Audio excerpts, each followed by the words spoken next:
we can't get through your Tuesday afternoon without our great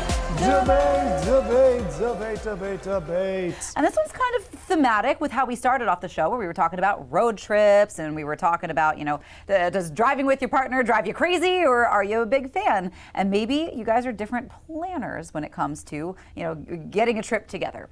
So are you a planner?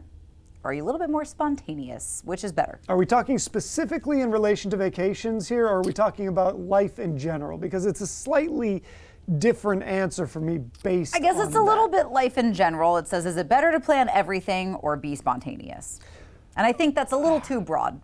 I think as somebody that has always been a big fan of all things in moderation, including moderation, I like a little bit of both. I like to have something planned, but I don't want to, I'm not somebody that likes to have every minute of my weekend planned out. No. It's nice to have one thing that you can work around that, okay, we know we're going to do this, but then leave flexibility to either do nothing or to do some new thing that pops up that you didn't know about.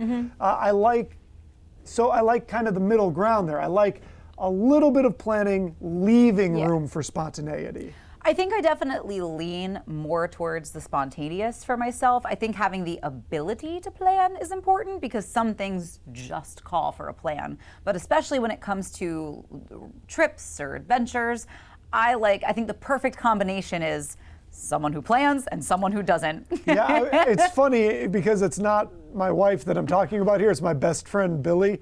We've gone on a lot of trips together. He's a big planner, and I'm more just sure, let's go do that. I'm such a go with the flow person. It's one of the reasons that we've always worked out well as travel friends. Because if you have two non-planners is problematic, and two over-planners step on each other's feet. Yep, they say, so no, you do need to have sort of that mix and match there. One person has some things that you want to do.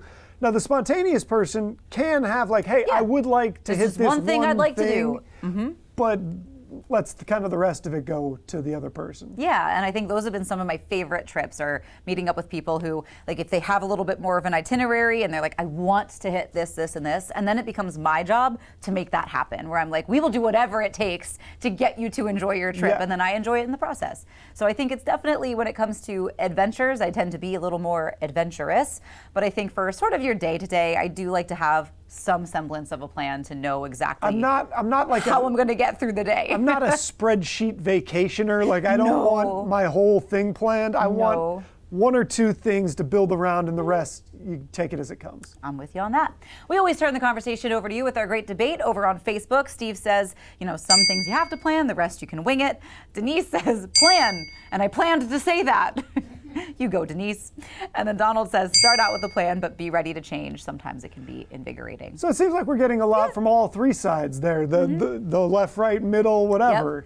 Yep, and I do think that always makes the perfect mix. And I know sometimes the spontaneous drive the planners crazy, but I think in the end it can make everybody And sometimes a the little happier. spontaneous lead to the best event, though, because you never know when that thing that you, how you stumble just across decide that secret gourmet gas station. See, that's exactly. So you can always chime in on our great debate. You can go to coastlife.com/vote. You can also chime in on our socials, Instagram, Facebook. We're there, and we love to hear from you as well. But of course, we've got more Coast Life coming your way, just a little bit more before we wrap things up and hand things over to Coast TV News at 5.